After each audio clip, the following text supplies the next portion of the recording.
So welcome to our third episode of Think Like an Explorer.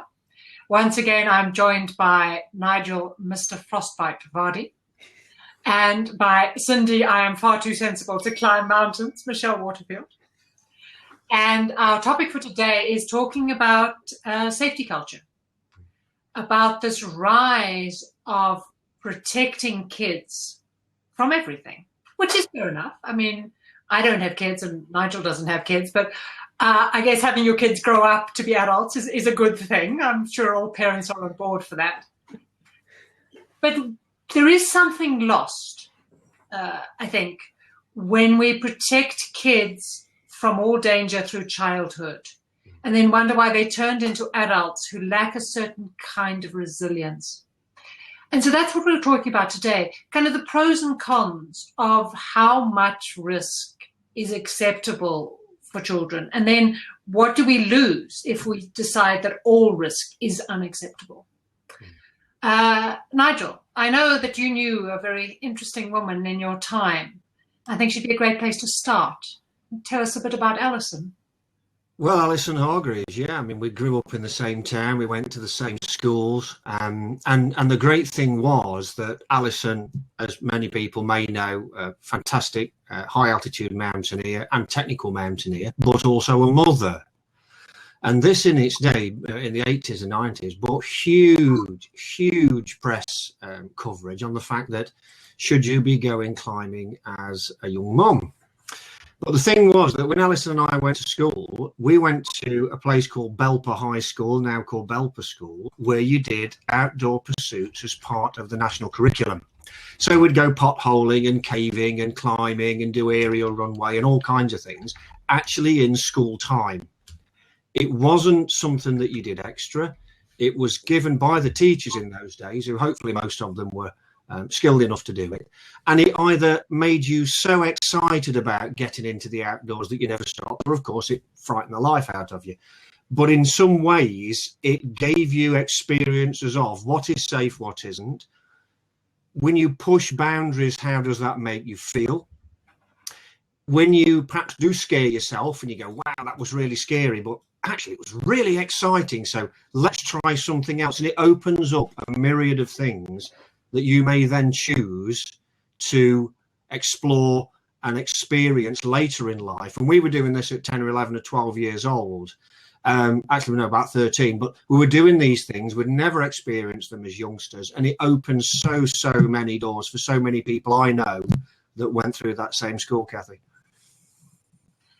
So do you think it's changed in the UK between then and now? I mean, my impression is that there are far less adventure activities because schools are afraid of the legal consequences. Yeah, I think Lyme Bay, the well-publicised disaster in Lyme Bay, where a number of students drowned, really did send shockwaves through the outdoor industry and education in the United Kingdom.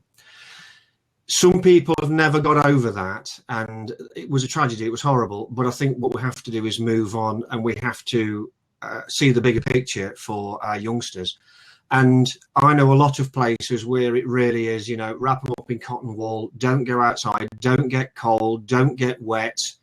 And it's a marked change when you see youngsters that perhaps have parents who are into, say, scouting or something like that, and they're always outside camping, doing things.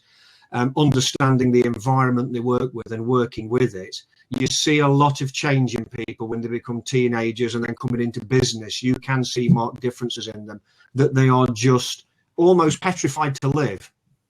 They can't cope with anything going wrong because they don't know how to take a decision.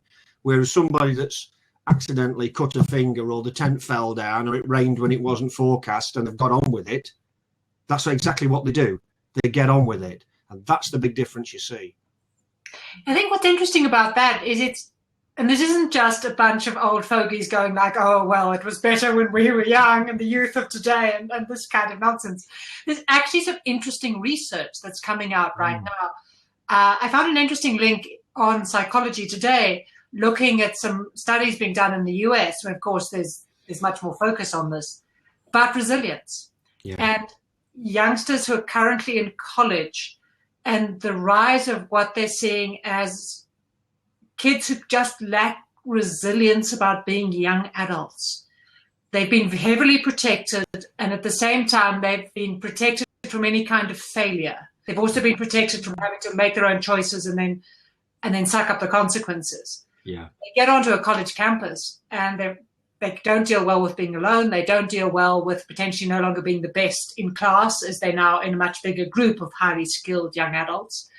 They don't deal well with the fact that being an adult is just confusing and doesn't come with an instruction manual, and things go wrong for all sorts of complicated reasons. Yeah.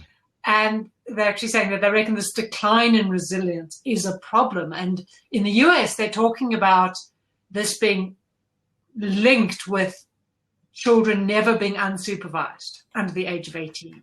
Yeah. And there's actually a movement in the US called free-range parenting, which doesn't mean you sort of parachute your children into the wilderness and say, make your own way home, I'll see you in a week. It means that the children walk home from school. Yeah. And they actually have to be given a card that says, these are my children and I practice free-range parenting, so that the police don't pick them up on the side of the road and say that this is... But the trouble with this is it's very easy, Nigel, for you and me to sit here. We don't have kids, and we choose to do risky things. And I know my mother has sat at home and chewed on her nails. At least she kept quiet about this. She didn't guilt trip me about it. Although, frankly, my mother had a child die. My elder brother died in a car crash. She wasn't unaware of what it feels like. Yeah. But this is very easy, Nigel, for you and me. It's our mums who are worried, not us. Cindy, you're a mum. You have young kids. You don't think that mountain climbing is obviously a brilliant thing to do with your spare time. How do you feel about letting your kids go out there? I have been busy trying to train my kids on how to look at the world through there's good and there's bad, and how to look and spot the good ones. Just be mindful of the bad ones. And that's very hard because she thinks that my eldest is frightened of everything. My youngest is the opposite. If they were shown snow, my eldest would be the skier because she has to be working everything out and it has to be spot on and calculated and worked out first. My other one is a boarder because she'll just jump on a board and go. And the difference between them is that when it comes to just doing things, if I go to a strange place, my eldest will stop and she'll look at everybody in the room first and she'll work out where she goes. And she just watches everything first. With my youngest is let's get in and let's get rough and tumble. So I'm having to train them both, one to sort of like come back a bit and the other one to step up a bit. But it does mean that when we had a mini crisis this morning, and the pair of them went straight into a teamwork and resolved and got things sorted sooner rather than later, rather as opposed to fall apart. So I guess working on dangers on the outside and how to think around the problem is a lot better. But I do, and there are times I kind of let them go and I go, oh my God, and there are other times when I'm thinking, no, go, you should be. The more independent, the better. Get them out of the house. Yeah. And I think also it's interesting the reaction of other mums because I'm a little bit more forward than a lot of the mums here. So where I will shove them out and say, go, the other parents are like a couple of minutes behind me going, well, I'm not quite so sure. Unless I've got loads of older kids and then they know the older kids are looking after the younger ones. So, for example, Halloween. There was quite a few of the Halloween going out with the parents going out with the kids, and then there was groups that had just older kids looking after younger kids. Yeah. So we've got a guest on board. Yes. Hello, I just thought I'd pop in. Hello. Hello. Yeah, well, I'm a mum. I mean, I have a 2-year-old and a 5-year-old. And, obviously with the 2-year-old, that's a given right now. But with the 5-year-old, he started school this year.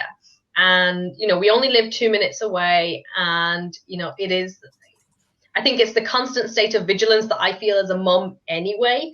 I don't want that to impinge on their lives. I'm always doing when we were kids, we'd leave in the morning and we wouldn't come back until the evening time. And, but we were with other kids and it felt a lot more safe. And for me, it's that very delicate balance between striking the fear of God into him and thinking, oh my God, what could happen? Because my head's already full of that. It's ever since I became a mom, my head's already full of what could happen to them. And also him understanding that, he needs to be able to spread his wings. I can't wrap him up in cotton wool. So we have, we're lucky that we live in a cul-de-sac and we have a lot of older kids playing. And so my kids would see them playing and, my son would say, can I go? And, there's part of me that's like, no, you mustn't, don't be ridiculous. You stay inside. But on the other side, I just said to him, I said, well, you can go. She can't go. My little one can't go. But he goes out and I thought the more I can just give him those little freedoms, he'll be happy with those rather than me trying to hold really tight. And even though your heart is in your mouth and you're just thinking, oh God, we have to be able to do that. I really want to be able to empower my kids so that they are, that they know the difference. They know how to really kind of tell the difference. I remember I read a really great article actually on Facebook the other day when they said, let's talk to them about, if somebody makes them feel scared or makes them feel confused, then, and it's, Halloween, oh my God, that really brought up huge problems for me because I took them trick-or-treating.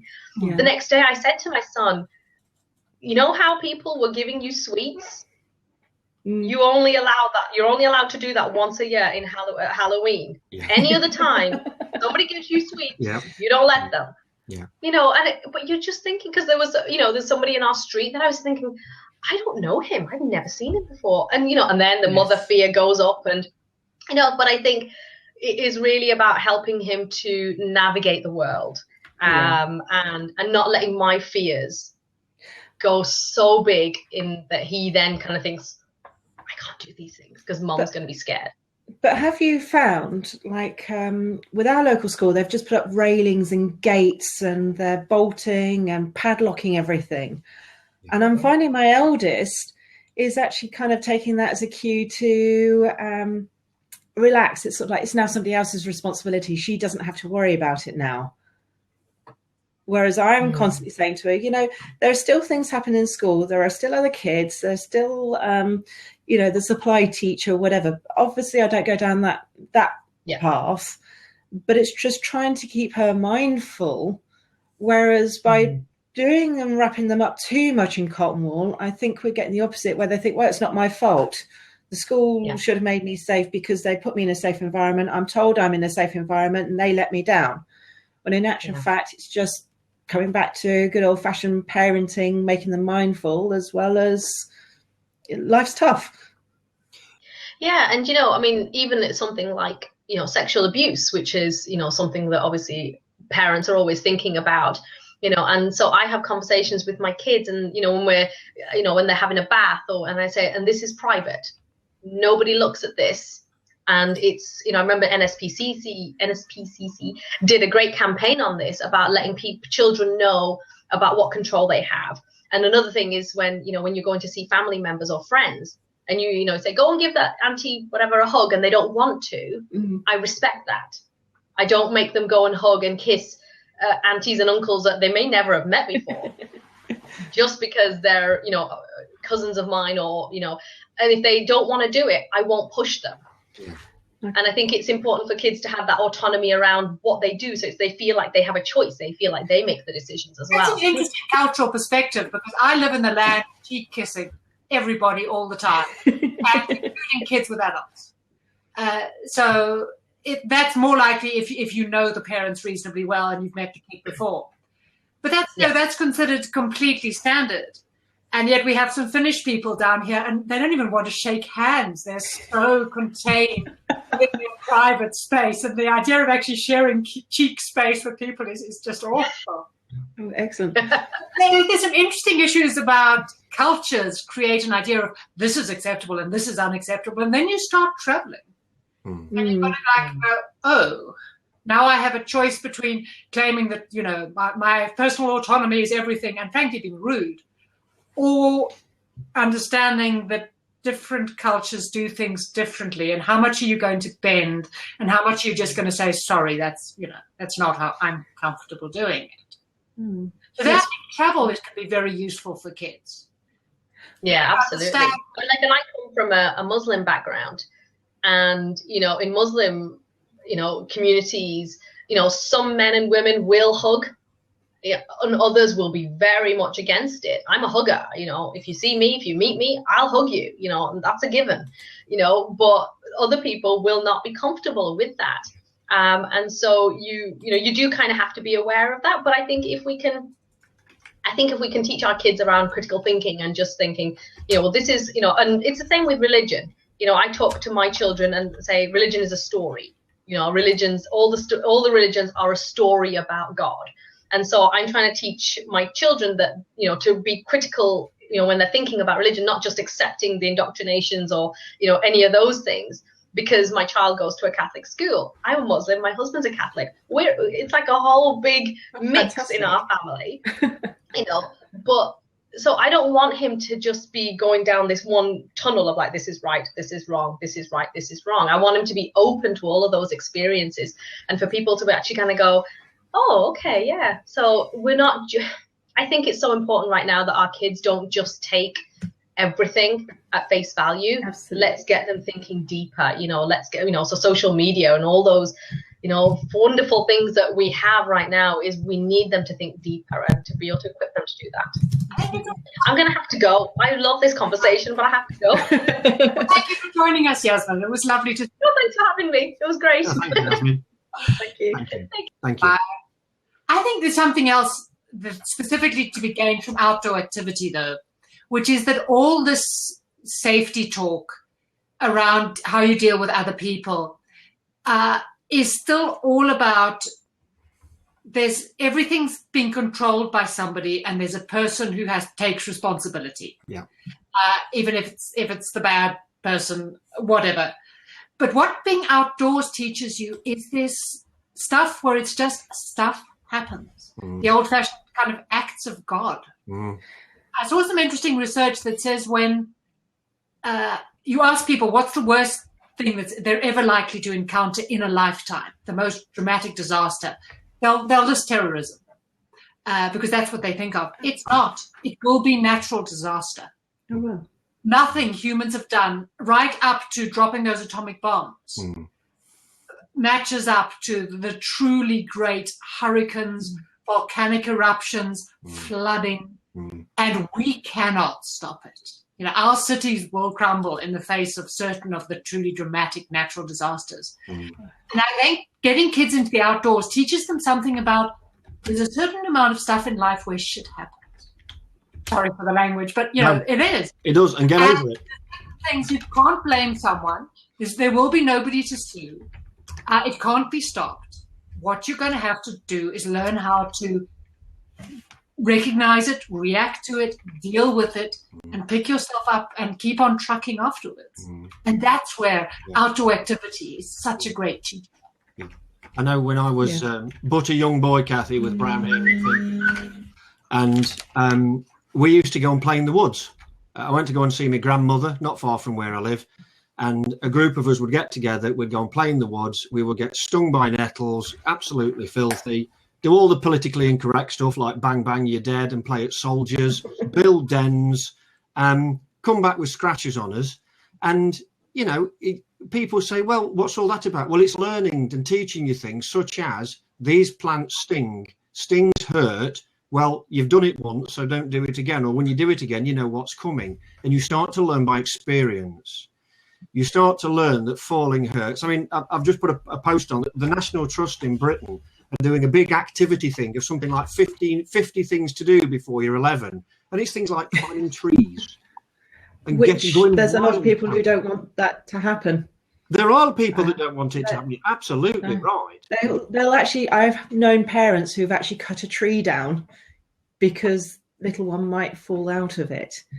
And I've noticed in the change in the playgrounds here as well. Yeah.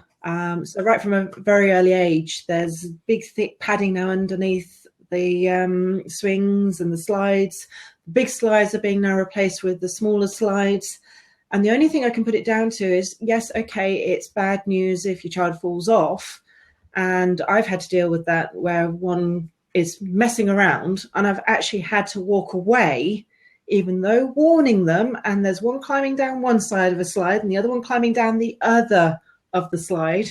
Mm-hmm. And you kind of think, oh, gosh. And the next minute you're seeing that one sliding down as the other one standing over the top, making an arch. They're doing all sorts of things that as a mother parent, I'm cringing. Yeah. But I'm letting them get on with it because I know that they'll do something little bit that'll hurt them. But in the big playgrounds and the council ones, they're putting all this padding in, they're reducing everything. And the only thing I can think of is this little thing called insurance and being sued afterwards. Yeah. Yeah, there's a lot of litigation which is driven, and I think a lot of it actually is perception. A lot of people are driven by things that they think are urban myths. But it is frightening when I see everything padded. You know, don't get me wrong, I don't want people to go out purposely breaking bones. But I'm a great friend with a lady called Mena Pritchard, who's a climber based in the UK, who's got a daughter. And Mena loves bouldering and climbing, and she takes a daughter with her who's doing the same thing. They both broke a bone this summer within about a day of each other. I think Mena broke her ankle and daughter broke her elbow. And it's been on the web. They've been blogging about what their injuries are like. And her daughter's just come on so much. Now, please don't get me wrong. You know, don't go and break your children to get them better. But the way she's coped with it, the way she's dealt with it, the way she's understood it, you've got to go through medical treatment. From what Mena's saying, she's done a fantastic job because she understands the outdoors and she understands the consequences. If you don't, and you do end up breaking a bone or something happening to you, it's going to weigh on you so much more.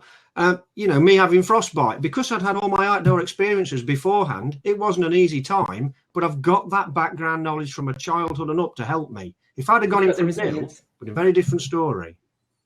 Okay. I'm loving Shaf Sarik's comments. Bringing up parents cutting down trees. His parents did that because his brother and him broke their arms multiple times playing monkey rules. I think it's fantastic. I saw maybe there's a point eventually you go say, like, God, I need these kids to get to adulthood with their legs and arms in one piece. But you know, that's, you know, sounds like great active kids out there pushing them stuff. You know, what and what doesn't. And I think that's the point, because there are a lot of people that, back in the 70s, we were pushed outdoors. Nowadays, it's keep them indoors. Even when I arrange play days, I remember when I was a kid, I'd go around to our friends and we'd muck around in the house outside, and then we'd go down to the neighbours down the road. Nowadays, if you arrange a play day, it's the child has to stay in the house. And at the same time, if you want to take the child out to even down to the park, I have to phone the other parent and say, I'm just going down the park. Is that okay? And I have to get clearance. Yeah. And it's sort of like... I mean, think about that. I mean, you imagine a community where there are a handful of parents who are active outdoor people going, well, I'm taking my kids hiking in the Brecon Beacons. You know, the friends can come along. I mean, as a parent, would you actually do that anymore? Just the fear that the child of the neighbor might get into trouble, you know, outdoors? I think that depends on the parent, because I know there are some parents I wouldn't trust. That even if they're saying they're taking their own kids, I'd worry about their own kids coming back all in one piece. And then there are other parents who are just so fantastic that, you know, your kids are in their safe hands. I know I've been doing some work in the outdoors and I've got to know people in what's called Learning Away. I think it's part of the Paul Hamlin Foundation. And they've been doing a lot of research into how youngsters come on when they're taken into the outdoors for, say, weeks away at centres or wherever else. And some of the things they're putting here, boosting student self-resilience, self-confidence, well-being, achievement, engagement with learning in education later in life, deeper relationships. You know, we can throw all the reports we like at it, but the fact is you can see the difference in them. I've got friends who take the children everywhere, and at 8 they took them into the Lake District, they went walking, and they were physically stared at and actually approached by people saying, why have you brought your children up here? Well, because from 4 they've been walking with me, they're fine, they're well kitted out, the parents are responsible, plus the fact they're my children, so I'll take them out. But people would openly question why. Now, is that because they've mothered their own children? Is it, I mean, okay, Cathy and myself have not had children, but we'd love getting youngsters in the outdoors. Just drag them off. Come on, let's go. And one or two things I sort of think you sent me these, Cathy, about people going away in camper vans and caravans and camping and just going. Just go. We cannot sterilise our children to live in cotton wool. And another piece that comes with, I've seen with my own nephews, is video game culture, where we don't play rough and tumble because we can do it on the screen and nobody gets hurt, and we can all shoot each other and nobody gets hurt. Whereas in the real world, I used to run around with my cousins and we used to bash the hell out of each other in a nice way. But we learned what life was about, and we learned how to look at other people. And I know lady before was saying about Halloween, you only accept sweets off people on this one night when you're with and all the rest of it. You get a feeling for other people when you've got experience, and you start to gauge what you see. Whereas again, if it's your first experience and you've been cotton wooled, you're not going to be able to know at all. I think there's a real problem with teaching people or kids that all strangers are a risk. Yeah. Because it does mean that if you're ever really in trouble and the only thing you can do is now start asking strangers to help you out, or you're doing your first traveling as a young adult among strangers, you don't know how to judge people. A friend of mine brings her child up to think about, who is this stranger? What is the context? Why do I feel comfortable or uncomfortable with them? Do I think this is a stranger I can run up and ask for help, if help is what I need? And there are strangers who are totally in that category. So she's trying really hard to get Tara to think positively about strangers, not just everybody who I don't know is a risk to me. Yeah. Yes. I will say that I've noticed that as well. I was brought up, strangers are strangers. They're all bad. And I've been very active with the kids, sort of like saying, no, there are good strangers and there are bad strangers. And a stranger doesn't become a friend just because you then suddenly know their name. So it's a lot more. And we actually call them bin men, because bad bin men take children away or adults away, but the good bin men take the rubbish away. But until that point, and then it's a differentiation between strangers as well. And for them, that's quite easy, because now they can sort of like say, right, okay, everyone is a stranger, everyone has that feeling, but then every now and then there will be one person who is not there for their interest, but their own interest. Yeah. And that's been interesting, watching them kind of work it out. I've only had one occasion when the elders kind of came back and said, I didn't like that person. I think they could have been a bin man. Now, considering she meets a lot of people, I think I must be doing something in the right way to make her aware. Yeah. But it's also going back to what Chef Sarek said about the consequences as well, is teaching them the consequences of the good and the bad, but understanding that there is a little bit more about, oh, I'm just going to do this, that there's going to be an action or a result of that action.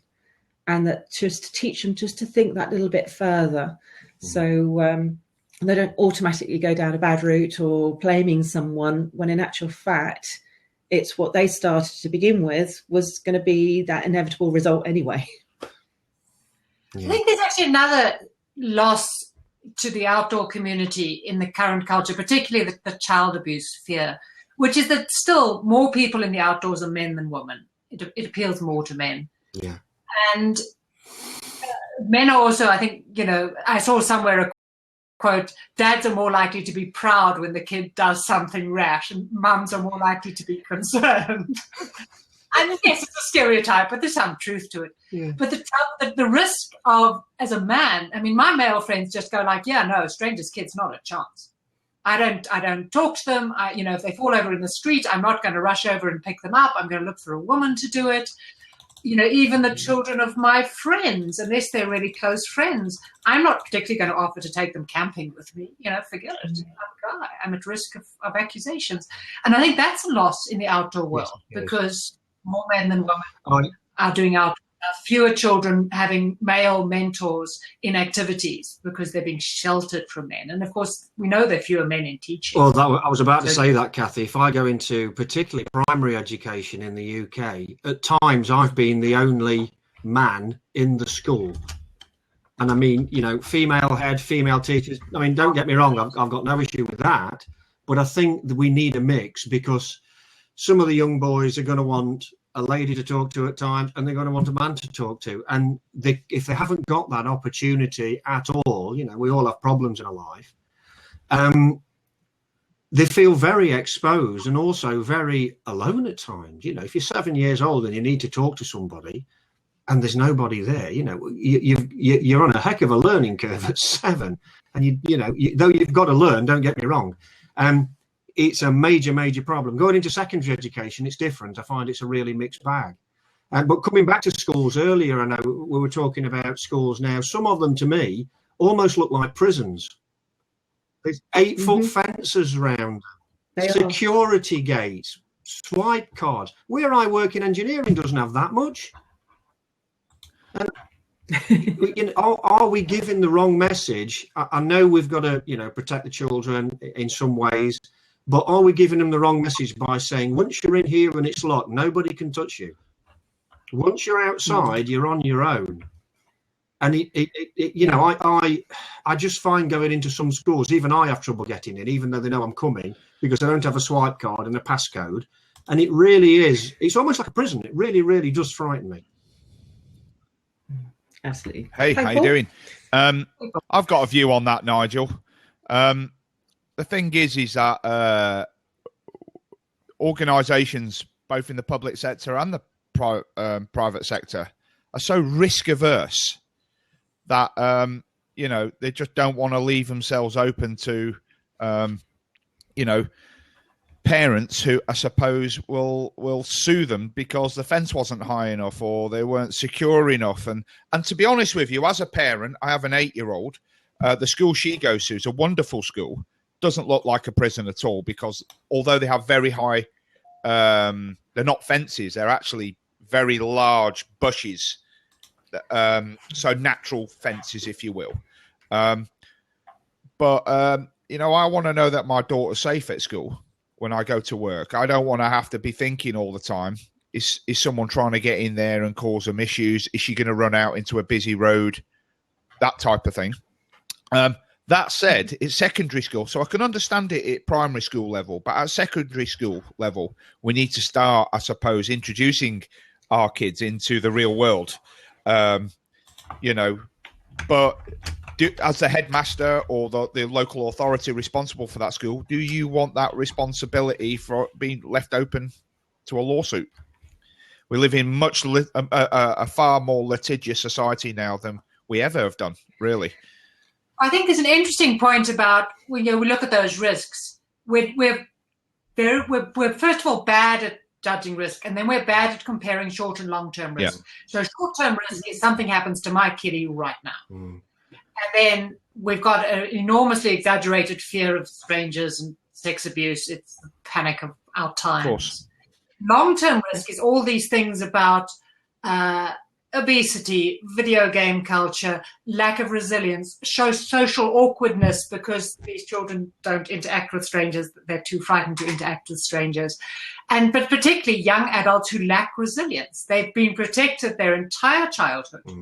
They've been put behind that fence. They've been told adults are responsible for keeping them safe. They've been told it's somebody else's fault. Somebody's liable if something goes wrong. And now they're an adult and they're out there on their own and they are battling to deal with it. It's interesting. When I was growing up, I had a phenomenal childhood. Where I lived, we lived in a great community where everybody looked out for everybody. I couldn't do anything when I was a kid without my parents finding out about it. I remember my dad saying to me when I was about 13, so you smoke, do you? And I'm like, how do you know that? Well, you've been seen by somebody. And they bubbled me, right? Now, these days, I don't know what it is. I don't know whether it's because our population's got bigger.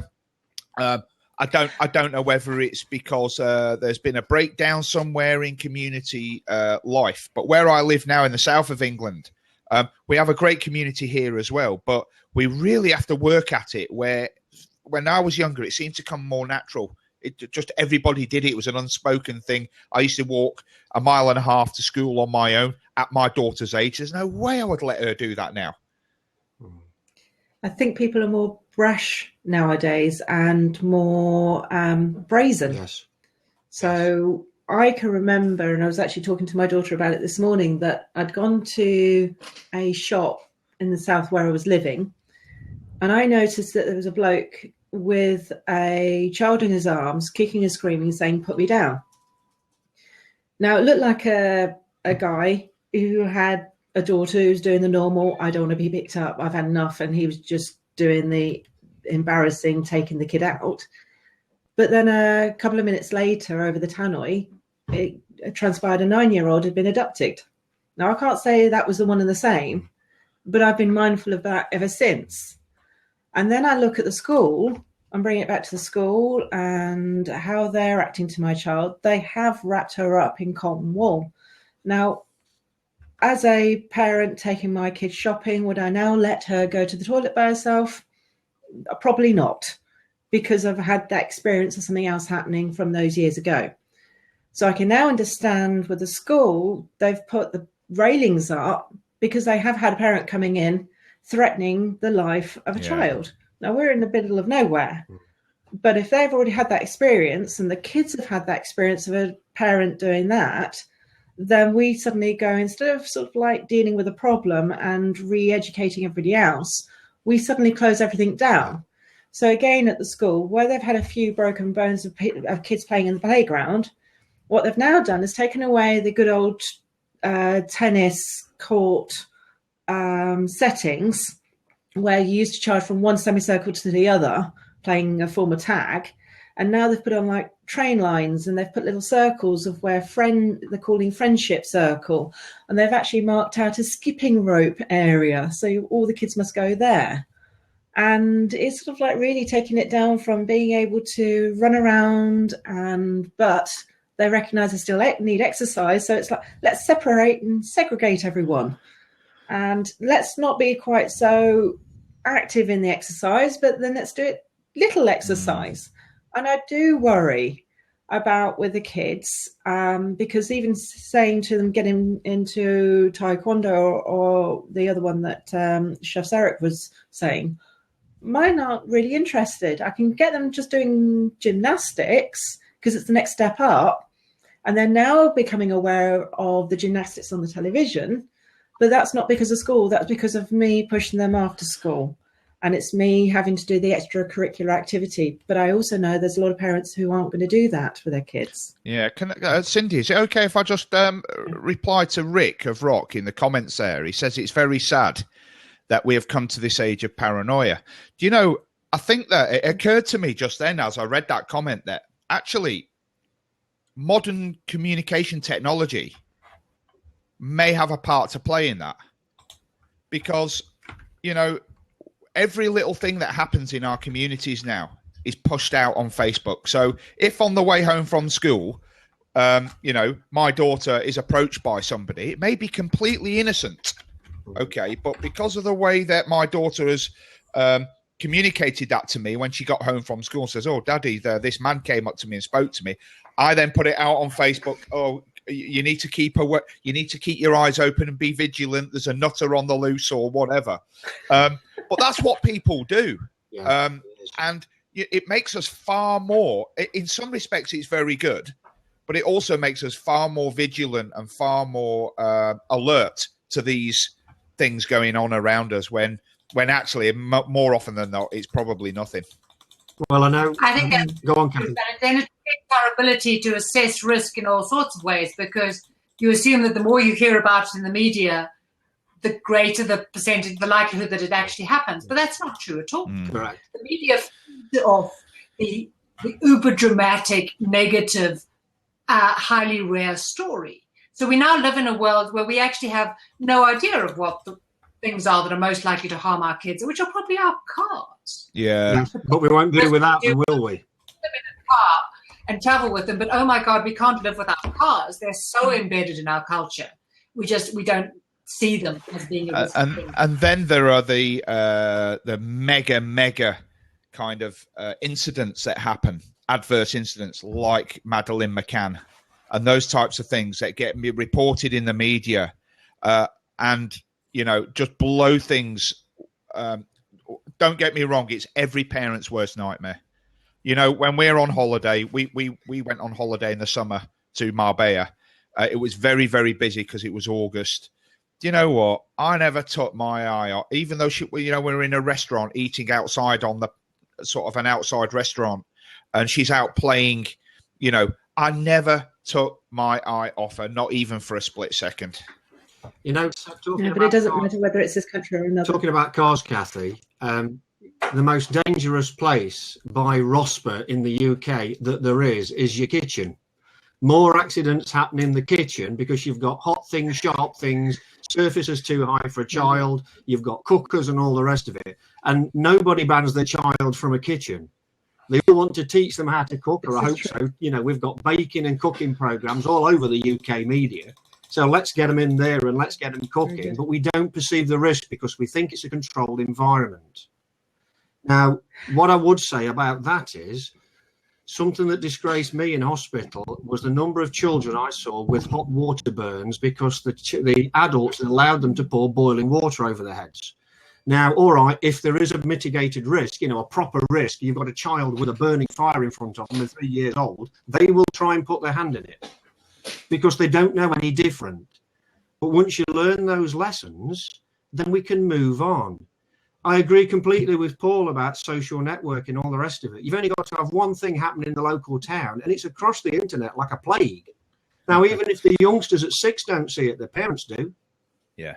And we start closing things down. My mum used to tell me, she grew up on a little street in Belper where I live, and she said her parents told her not to go and see that chap in that house down the bottom because he was a bit strange. And that was as far as it ever went. Yeah. There was no need to go and get the press and the police. People knew these things. But also the fact that because they played in the outdoors and they went to see their auntie who lived over the street and the grandma who lived down the road, they understood the rights and wrongs of going out and seeing people, which was gained by being in the outdoors, which was gained by going down the recreation ground without your mum and dad, because that is exactly what you did.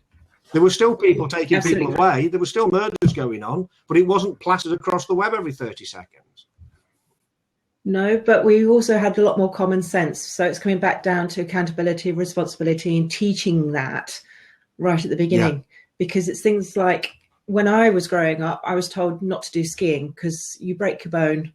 And you're not allowed to break a bone as a lady. You can't have a walk with a limb. All this, it's a dangerous sport and it's too cold and that you'll freeze and all these things. So I actually decided to take up skiing in my late 30s, actually. And now we're actually looking at it with the kids. And the first thing my family said when I said I'm going skiing was, oh, that's a dangerous sport. Are you sure you're doing the right thing? What if you get injured? And how many told you to get them off a bicycle at 5? Well, I actually just turned around and said, well, this coming from a person who did a parachute jump last year. I mean, so, yeah, the first thing we've done now with the kids is we've actually given them a boarding lesson and a skiing lesson. And they're actually loving it, but they're understanding the dangers. And the first thing we teach them is if you get into a problem, this is what you do.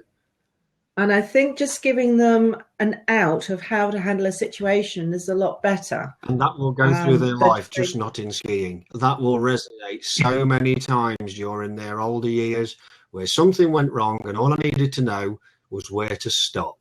Once I can define that line, the world's a good place. Yeah, I think that's a pretty good place to wrap it up because we've run over our time.